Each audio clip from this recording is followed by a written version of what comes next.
दोस्तों कहते हैं ना कि वक्त कब किसका पलट जाए कोई भी नहीं जानता। और अक्सर फिल्मी दुनिया में तो ये कारनामे अक्सर होते रहते हैं। ऐसा ही एक किस्सा एक घर का आज मैं आपको सुनाने जा रहा हूँ, जिस घर ने एक नहीं दो नहीं कम से कम चार चार सुपरस्टार का कैरियर ढलान पर ले आया। दोस्तों जी हाँ, मेरठ से दोस्तों आया एक नौजवान। जब बैजू बावरा में तू गंगा की मौज में जमुना की धार गीत अपने बालों से हिलाते हुए और लहर लहाते हुए आया तो फिल्मी दुनिया में एक बड़ा तहलका मच गया और रातों रात ये लड़का स्टार बन गया।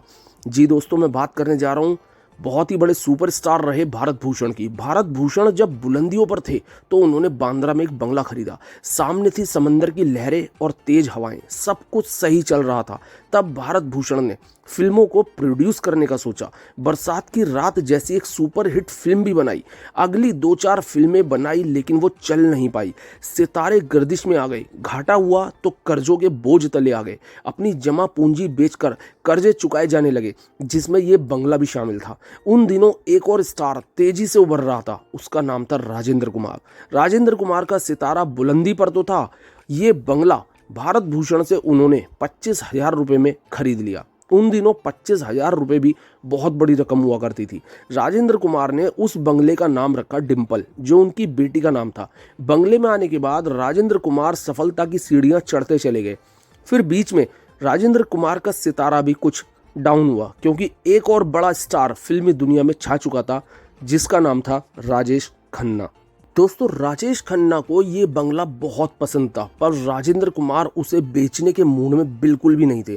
लेकिन एक दिन अचानक राजेंद्र कुमार को पैसों की बहुत ज़्यादा ज़रूरत आ पड़ी। उन्होंने राजेश खन्ना को अप्रोच किया, लेकिन कीमत इतनी मांगी कि राजेश खन्ना जैसे स्टार को भी उस वक्त ये कीमत देने के लिए सोचना पड़ गया। जी हाँ दोस्तों, कीमत थी 10 लाख रुपए। राजेश खन्ना उन दिनों बड़े स्टार जरूर थे, लेकिन मेहनताना इतना नहीं मिलता था कि एक साथ पेमेंट कर सके। राजेश खन्ना को यह बंगला अपने हाथ से जाता हुआ देखा, तभी एक और जबरदस्त दिलचस्प वाकया उनके साथ घटित हुआ। दक्षिण के एक बहुत बड़े फिल्म प्रोड्यूसर चिनप्पा देवर साहब हिंदी में एक फिल्म राजेश खन्ना को लेकर बनाना चाह रहे थे। राजेश खन्ना बिजी थे और अन्य फिल्मों में, इसलिए वो इसे करने में आनाकानी कर रहे थे, लेकिन चिनप्पा देवर मानने के लिए तैयार नहीं थे। तब राजेश खन्ना ने उन्हें ना करने के लिए एक तरकीब सुझाई। उन्होंने उनसे इतनी कीमत मांग ली जिससे कि वो खुद ही ना कर दें, और वो कीमत थी 10 लाख रुपए।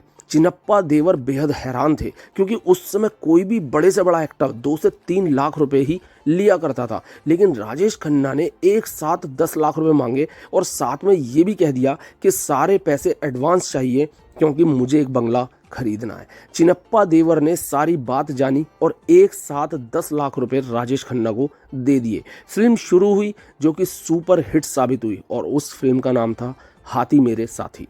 अब राजेश खन्ना इस बंगले के मालिक थे, लेकिन राजेंद्र कुमार ने एक शर्त रखी कि बंगला मैं आपको दे रहा हूं, लेकिन आप इसका नाम कुछ और रखेंगे, डिम्पल नहीं।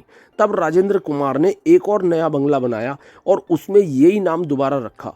राजेश खन्ना मान गए और अपने इस बंगले का नाम रखा आशीर्वाद। लेकिन ये बंगला राजेश खन्ना को बहुत ज़्यादा फला नहीं। इसके लेने के 2-3 सालों के अंदर ही राजेश खन्ना का कैरियर तेजी से नीचे आता चला गया। शादी इसी बंगले में हुई, लेकिन वो भी ज़्यादा सफल नहीं रही, जिसका नतीजा रहा कि राजेश खन्ना और डिम्पल अलग अलग हो गए। राजेश खन्ना इस बंगले में आने के बाद फिर वो कभी उस ऊंचाई तक पहुंच नहीं सके जो स्टारडम उनका हुआ करता था। धीरे धीरे वो भी गुमनाम होते गए और आखिर में मरने के बाद अपनी वसीयत में ये बंगला जब वो अपनी बेटियों के नाम कर गए तो उन्होंने इसे बेच दिया और आधा आधा पैसा बांट लिया। आशीर्वाद बंगला 150 करोड़ रुपए में बिका।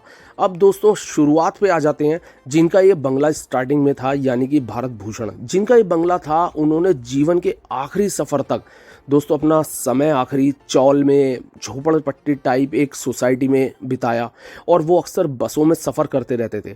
जब भी वो बस से जाते थे तो उस बंगले के सामने से होकर गुजरते थे और देखा करते थे अपना वो सपना जो कभी उन्होंने बुना था, लेकिन बाद में वो टूट गया। तो दोस्तों वक्त ऐसा भी होता है, और ऐसा था ये बंगला जिसने एक दो नहीं चार चार सुपर स्टार का स्टारडम कहीं ना कहीं नीचे ला दिया। तो दोस्तों अगर आपको कुछ भी अच्छा लगा हो तो प्लीज़ लाइक शेयर सब्सक्राइब करना बिल्कुल मत भूलिएगा। बहुत जल्द वापस आऊँगा फिर एक वीडियो के साथ। Thank you so much.